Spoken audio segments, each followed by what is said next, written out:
back to Creatively Crafted Life. This is Melanie. I'm starting a new series and I'm calling this Use Your Collections. So I have a lot of collections that I've acquired over the years and it is time to focus on using some of them up. So the project that I want to work on today is what I've heard called Month in Review.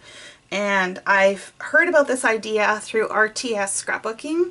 She used to be on YouTube, but now has moved on to Patreon. It's probably the best $1 a month you could spend. She has some really great videos. She puts out a lot of content, and for $1, how can you go wrong? But anyways, check her out. She's got a whole, on YouTube, she's got a whole video that talks about Month in Review. So that's the idea of where I'm going, or starting from, I should say.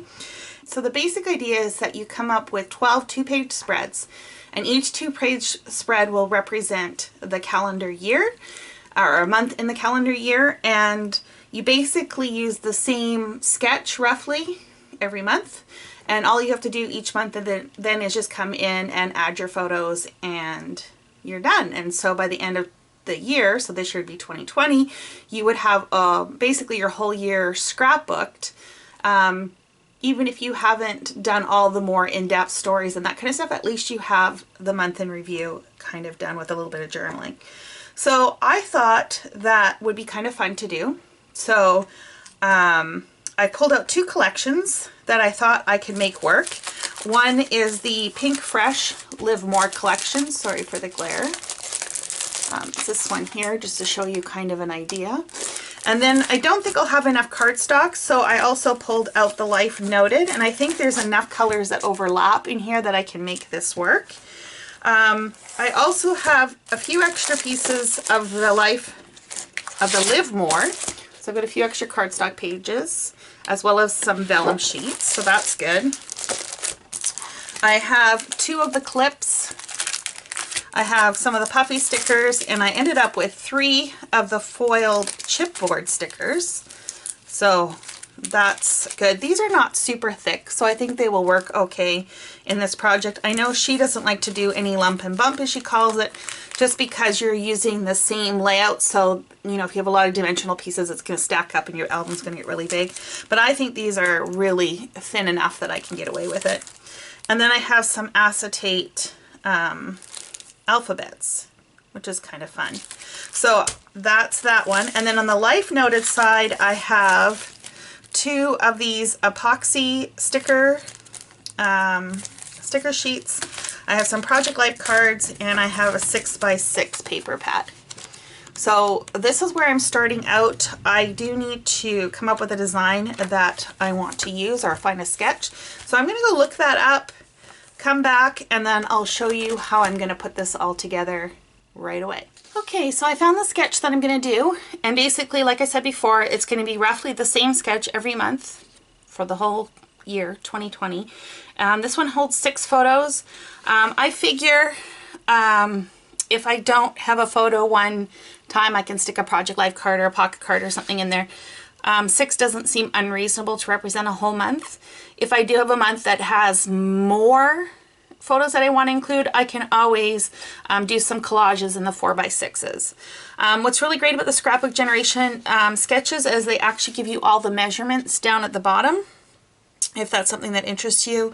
I will try and leave a link to this in the description below. So if you're interested in using the same sketch, you can do so. So I need to do a little bit of figuring to make sure that I've got enough cardstock and papers to make this work. So let me do that, and then I will be back. Okay, so I've got a stack of base pages done. I'm going to flip through these really quickly so you can see what they look like. Yeah, I'm happy with it. Now, I sewed on these, and I did a lot of sewing, so that took a lot of time.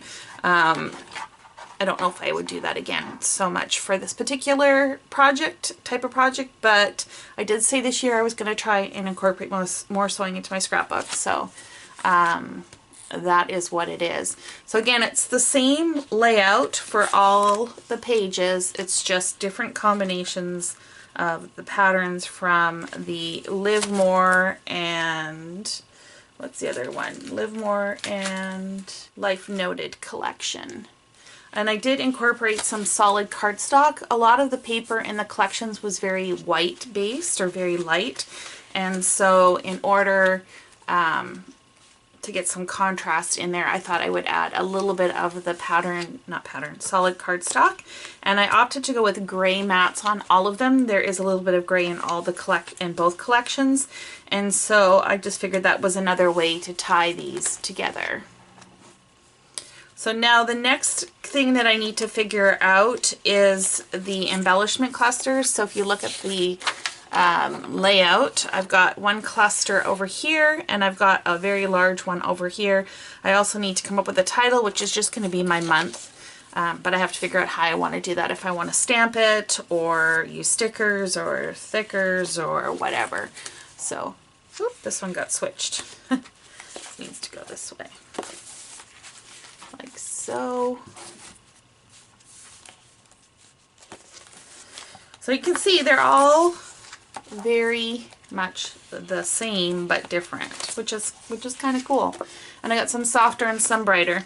Now the stitching, I'm just going to hold this up so you can see. I tried to stitch along almost every layer, so I did not do that all consistently across all of them. Sometimes I did double up the stitching and stuff, but the reason why I did opt to go with the stitching is because there's a lot of pattern, and this kind of like, even this here, like there's a pattern on a pattern, and I find the stitching helps break up the pattern a little bit, so it's a little bit easier on the eyes. The other thing that I need to do still is make the mats for the 3x3 photos. I don't know if I'm going to do that right now at this point. I might hold off on it because I'm not sure if I want them to be 3x3 or 3x4.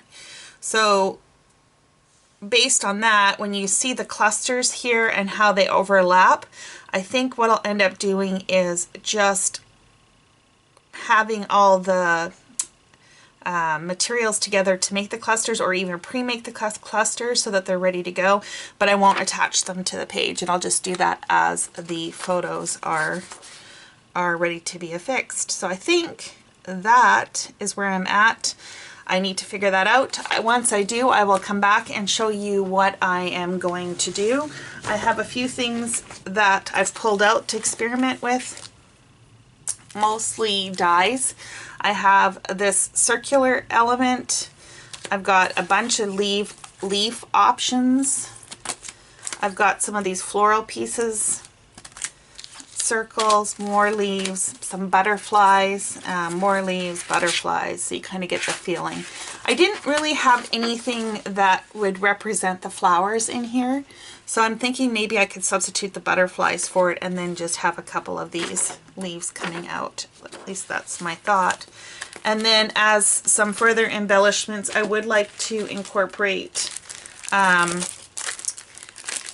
the foil chipboard stickers and these Life Noted epoxy stickers, just to kind of flesh it out a little bit.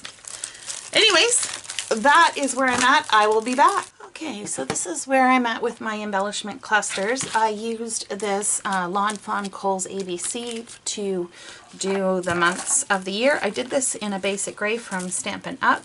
It's a little bit darker than the going gray that I used for the photo mat, so I think that'll work out quite nicely. I used this Elegant Butterflies and Overlay by Tailored Expressions. I used just the base one. I did not use the overlay because I cut this from pattern cardstock and I thought the overlay would be a little bit too fussy. I did the same thing with the Detailed Butterflies from Sizzix. I used this circle with the dots around it. This is Circle Sentiments from Sizzix. And I also used this Fresh Foliage from Memory Box. I cut this out of vellum. And I had one other die. Oh, here it is. This one here from Elizabeth Craft, Pair of Leaves 1. I cut this out of the basic gray as well. And I think, and I hope, that's going to be enough to do something similar to the clusters in here. So now it's just a matter of putting them all together and figuring out if I can affix them to the base pages or if I'm just going to leave them off. So that's my next step. Okay, so now that I've got my layouts all done, including the embellishments, Literally all I'm going to have to do every month is print out the photos, affix them, add some journaling, and then I have 2 pieces left to apply. One would be the calendar date, which I have, not the calendar date, the calendar month, which I have affixed using my Xyron. And that is just going to tuck in there, but obviously I want to wait until the photos are in before I do that. And then I have 2 photo corners that I thought would look good on either corner. So I have printed, seeing as this is now March, so I have printed my photos. I have 3 4x6 photos, and I have 3 3x3, which are just going to go like so. And then I'll affix my journaling and I will show you what it looks like. This should go really quick. Okay, so this is what my first spread in my month in review is going to look like. I'm really happy with how that turned out. It literally took me seconds to glue it down. The longest thing to do was to come up with the journaling, which is not my forte, and then fixing the January. I just realized I forgot to add the photo corner, so I have to do that yet. But I also have February's ready to go, so why don't I glue that down and then I'll show you that one too, so you get a feel of how this project is going to come together. Okay, literally less than 10 minutes later and I have February's layout done. So that's the joy of this, right, is that every month or every couple of months is probably what I'm going to do, is I'll print out a bunch of photos, print out my journaling, come in, plop them down, and then the page will be done. And by the end of this calendar year, I will have my year somewhat done. My plan, of course, is not to give up doing regular spreads, and so what I will end up doing is just intermixing other layouts in between the month in review spreads. So I'm really happy with how this has turned out. I do think they need some enamel dots or something on here. So I am going to dig through my stash, pull out some enamel dots, just add them here and there to finish this up. And that is going to be it. Okay, so let me just talk about what I have left from the collections, the 2 collections. So I have the chipboard and I have the epoxy stickers, which I'm just going to keep with the layouts so that I can add them as I do the pages.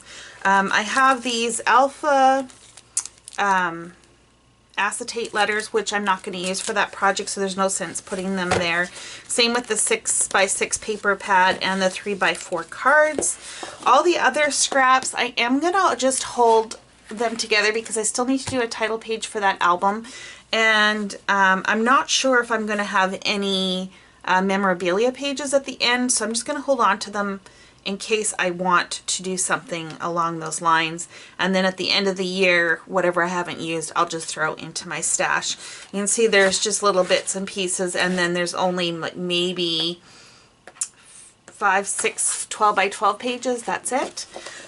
These cover sheets from the collection pack, they're on really great cardstock. So you could use the back side as a 12 by 12 sheet of white paper for sure. But I think what I'm going to do is I am going to cut these out and make a layout. I've done this before with a different Pink Fresh collection in my South America album, and I really liked how that turned out. So I think that's what I'm going to do. I'm going to make 2 layouts with that, and then put that in my base pages so that when I'm ready for it to add a photo, I can easily do that.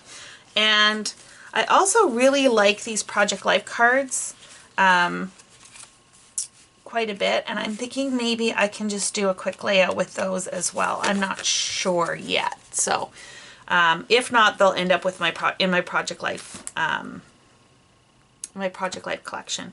So I'm going to play around with this a little bit more. If I do some base pages, I will add pictures at the end. If not, they're just going to end up in my stash. So thank you so much for joining me, and until next time, happy crafting.